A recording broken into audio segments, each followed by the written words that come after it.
Салам алейкум мекендештер. Америкадан Кыргызстанда жашаган мекендерибизге чоң салам. Мен бүгүн абдан кызык видео даярдап тартып жатам. Бүгүн 17 март 2021 жыл. Үйгө келип 3 күн эс алдым. Эртеңден баштап жумушка чыгам. Жумушка чыгарда ушинтип кечинде келип туруп, тракты бир сыйра текшерип коебуз, даярданып. Эртеси келип жумушка жолго чыгып кетүү үчүн. Азыр мен жанатан бери 1 сааттан бери тракты текшердим. Даярдап койдум. Трак жумушка чыгууга даяр. Агая штаты, Колумбус шаары. Үйдүн жанында ушундай парковка бар. Тракты үйгө келгенде коюп турабыз. Бул менин трагым. Тракты парковка койгондо ар бир штатта ар кандай да. Мен $140 төлөйм айына. Шамал болуп атат. Машинанын ичине кирип видеону улантайын.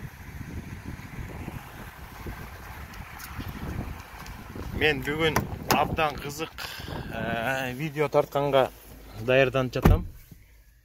Анткени биздин мекендештерге кызык болуш керек. Америкада иштеген жигиттер, трак айдаган жигиттер канча табышат деп. Мен көп видеолорду көрөм. Өзүм тракта 6-жыл иштеп атам. Бирок YouTube каналымда трак драйвер деп коет да Америкада. Трак драйверлер канча табат дегенде ар кимиси ар кандай видеолорду коет. Мен бүгүн силерге реальный нерсени көрсөтөйүн деп атам. Могул журнал. Карасак, мына 2018 жылдын май айынан баштап жүргүзгөн журналда. Мыякта жума сайын кандай иштер жасалып атат, каяка жүк алып атасың, канчадан деп бүт баары такталат, жазылат мыяка. Акыркы жолу мына үйгө келгенде, могу акыркы жумалар мен үйгө 15 мартта бир гана жүк алып туруп, Агая штатына келип, ана үйгө кеткемде 3 күн эс алдым. Бүгүн 17-си. Эртең 18-inde жумушка чыгам. Мына мисал катары көрсөтсөм, бул эки барак 4кө бөлүнгөн да. Бул бир жума, бул экинчи жума, бул үчүнчү жума, бул төртүнчү жума. Бул айда деп койсок, бул 4 жума 1 ай болот да. Бул айда мен 3 эле жума иштеп калдым да. 3 жума иштеп калдым. Ошону силерге түшүндүрүп берсем, бул биринчи жума башталганда, мына 22 февралда башталыптыр да. Техастан Миннесотага жүк алыныптыр. $3300 1,5 майл. Ар бир майлы $2.20 айланыптыр. Ошентип бул жумада мен 1, 2, 3 гана жүк ташыптырмын. Ошондо 3300, 1900, 2700гө жүк алганда общий суммасы бир жумада $7900 жүк алыныптыр. Анын ичинен 2945 майл айдалыптыр. Ар бир майлы общий итог менен $2.68 менен чыгыптыр да. Ана мияка расходтор кетет. Биздин компания 12%-ын кармап алат. Ошондо общий суммадан $948 12% компанияга кетти. Миякта insurance, safety деп коет, трейлердин ренти бир жумада $180 төлөйбүз. Fuel бул бир жумада кеткен дизелдин баасы да 1140. Ошону менен санаганда, общий алганда, могу бир жумада накта пайда биздики, меники $3391 болду.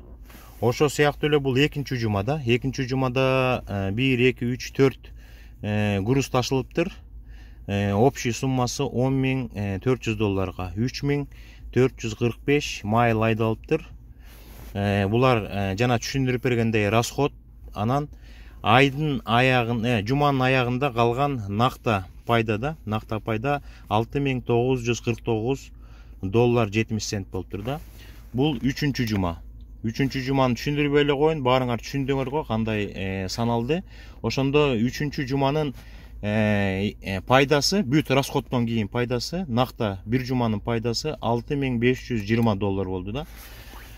Ошон үчүн мен азыр мияка даярдап койгом, жазам. Биринчи жумада биз 3391 доллар таптык.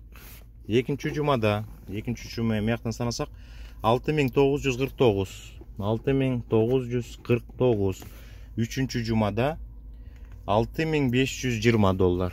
6520 доллар бул үчүнчү жумада. Ошол менен караганда биздики толук 4 жума иштелбей калды. 3 эле жума иштелип калды да. Ошондо азыр итогун чыгарабыз. Бир жумада тракистер Америкада иштеп канча пайда табат? Азыр мына калькулятор менен силерге санап берем. 3391 плюс 6949 плюс 6520. Ошондо бары-барды басабыз. Мына итогун көрүп атасыңар. 16860. 16860 доллар. Бул Америкада иштеп аткан кыргыз жигиттеринин 3 жумада тапкан пайдасы да. Тракта иштеп. Бул овнер оператор деп коет. Бул трак өзүбүздүкү, өзүбүз бензин куябыз, өзүбүз жанагы платный жолдордун баарын төлөйбүз. Расходтун баары өзүбүздүкү. Трак бузулса өзүбүз оңдотобуз. Дөңгөлөктөрүн алмаштырабыз дегендей. Бул расходко чейинки накта түшкөн пайда. Эгер трагың бузулбаса, расходуң жок болсо, ушул мына 3 жумада тапкан пайдаң да 16860. Анан мындай санай берсек толтура эле болот. Мына дагы бир баракты ачайын. Мына могу баракты жакшылап карасаңар. Бул баракта мына биринчи жума, экинчи жума, үчүнчү жума, төртүнчү жума. Бул жума өткөн жылдын ноябрь 30 ноябрында жумуш башталыптыр. Экинчи жума декабрь экен, по-моему 5 декабрда жумушка чыккан. Бул болсо 14 декабрь дейт. Бул болсо 21 декабрь дейт. Ошондо санаганда 1, 2, 3 жума. Бул бир айда жүргүзүлгөн иште. Жана силерге түшүндүргөндөй эле булардын бүт баары мына моякта Агаядан Пенсильванияга жүк алынган 1746 долларга дегендей. Мияктан Теннессиден Вермонт калган 3350 доллар деп. Бул жумада 1, 2, 3, 4, 5, 6 жүк ташылыптыр. Ошондо көбүрөөк болуп калат экен да. Көп силерге эмете бербей, түшүндүрө бербей, мен азыр общий итогун чыгарайын. Могу биринчи, экинчи, үчүнчү, 4 жума иштеп туруп, Америкада иштеп жаткан трак драйвердин накта пайдасын силерге гана көрсөтүп коеюн. Мына биринчи жумадагы пайда жазабыз. 6964 доллар пайда түшкөн да, баягы расходтон кийинки. Мыякта расход көрүнгөн, бүт баарын санап бүткөндөн кийин бул накта пайда 6964 доллар. Бул экинчи жуманыкы, декабрда иштеген экинчи жуманыкы 4065 доллар. Буга кошобуз. Экинчи жумада тапкан пайда 4065 доллар. Так, үчүнчү жуманы карайбыз. Үчүнчү жумада 3 эле груз ташылыптыр.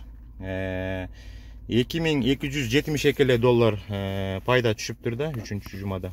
2272 доллар. Анан үчүнчү жуманы карайбыз, төртүнчү акыркы жуманы карайбыз. Ошондо 221 деген доллар кичине спорный болуп калганда компания мененчи. Ошондо 6559 доллар. 6559 доллар төртүнчү жумада. Азыр итогун чыгарабыз. Бир айда түшкөн пайда да, пайда. Азыр мына баарын санап берем. 6964 кошобуз. 4065 доллар кошобуз. 2272 $65, $6559. Ошондо мына барабарды басканда мына $19.860 бул накта пайда да. Мына $19.860. Ошондо бул 3 жумада табылган пайда, бул 4 жумада табылган пайда. Бул 1 ай толук 1 айда түшкөн накта пайда 19.860. Бул 3 жумада түшкөн пайда 16.860. Мен силерге туп-туура даана бүт ачык видео тартып бердим. Мындан кийин Америкада иштеп аткан кыргыздар эле эмес, ошо СНГдан келген Өзбекстан, Казакстан, Түркменстан, Россия, Белоруссия, Украина, американецтер, мексиканецтер чыгылып Америкада тракта иштеп жаткан трак драйвердин расходу, пайдасы накта көрсөтүлдү. Кыргызстанда жашап жаткан мекендештерибиз Америкага келип тракта иштейбиз деп калса, ориентир болсун деп атайын ушул видеону тартып жатам. Бул эми накта пайда, мындан расход кетиши мүмкүн. Эгер дөңгөлөгүң жолдон жарылып калса, дөңгөлөк алмаштырсаң, мында минусовать этип коесуң. Платный жолдордон кетип калсаң, мындан минусовать этип коесуң. Ошондо эми баягы $500 минус болуп калышы мүмкүн, $300. Атак накта пайдасы ушу да. Бул 3 жума, бул 4 жума. Ошондо 1 айда азыркы мезгилде 2021-дин башталышында январь, февраль, март айларында тракисттер ушундай акча таап жатышат. Бул накта пайдаларын көрсөттүм. Бул жакшы акча, кенен жетет. Өзүбүздөн ашып Кыргызстандагы туугандарга жардам беребиз дегендей. Колдон келсе эс алып Американы кыдырып чыгып, өзүң каалаган штаттарга барып эс алганга жетет, каалаган машинаң айдаганга жетет. Негизинен иштесең тиштейсиң деген сыяктуу. Колдон келсе кыргыз жигиттери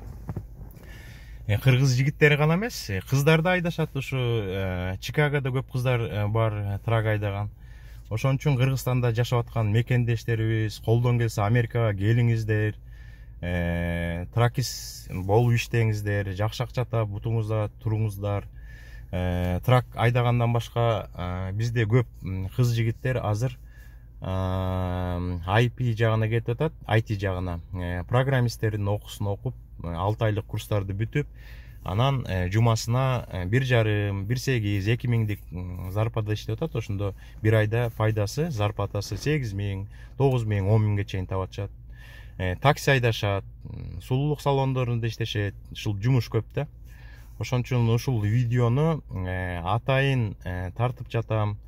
Мага да мотивация берип, менин каналыма жазылып, лайктарды басып, таратып турсаңар, биз да мотивация алып, мындан да сонун видеолорду тартып турууга аракет кылабыз. Саламатта болуңуздар.